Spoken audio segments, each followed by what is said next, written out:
ఈ వీడియోలో Photoshop use చేసి స్కిన్ రీటచింగ్ ఎలా చేయాలో చూద్దాం. సో ఫస్ట్ అయితే మీకు కావాల్సిన ఇమేజ్ని ఇంపోర్ట్ చేసుకొని ఆ ఇమేజ్ని డూప్లికేట్ లేయర్ చేయండి. దెన్ డూప్లికేట్ చేసిన ఇమేజ్ని అడ్జస్ట్మెంట్స్కి వెళ్ళి ఇన్వర్ట్ని అప్లై చేయండి. లేదంటే డైరెక్ట్గా Ctrl+I క్లిక్ చేసినా కూడా ఇన్వర్ట్ అనేది అప్లై అవుతుంది. తర్వాత ఈ ఇమేజ్ లేయర్ బ్లెండింగ్ ఆప్షన్స్కి వెళ్ళి బ్లెండింగ్ ఆప్షన్ని వివిడ్ లైట్కి చేంజ్ చేయండి. నెక్స్ట్ టాప్లో ఉండే ఫిల్టర్ ఆప్షన్లోకి వెళ్ళి అదర్ మీద క్లిక్ చేసి హై పాస్ని సెలెక్ట్ చేసుకోండి. ఇక్కడ రేడియస్ నెంబర్ అనేది ఇమేజ్కి తగ్గట్టుగా ఇవ్వండి. Depending on the image different radius ఇవ్వాల్సి ఉంటుంది. అండ్ ఈ రేడియస్ నెంబర్ అనేది ఎలా ఇవ్వాలి అన్న డౌట్ ఉంటే చెప్తాను చూడండి. మనం రేడియస్ ఇంక్రీజ్ చేస్తున్నప్పుడు స్కిన్ అనేది ఇలా స్మూత్ అవ్వాలి, దానికి తగ్గట్టుగా రేడియస్ ఇవ్వాల్సి ఉంటుంది. దెన్ అగైన్ బ్లర్ ఆప్షన్లోకి వెళ్ళి గౌసియన్ బ్లర్ని కూడా ఇమేజ్కి తగ్గట్టుగా ఇవ్వండి, సేమ్ ఇందాక చెప్పిన ప్రాసెస్లోనే.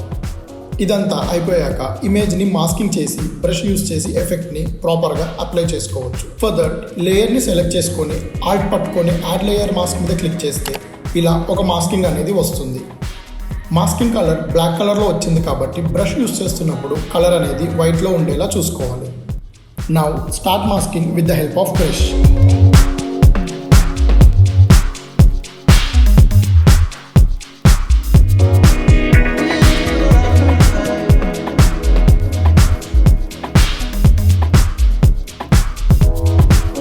For more interesting tips, subscribe to our channel.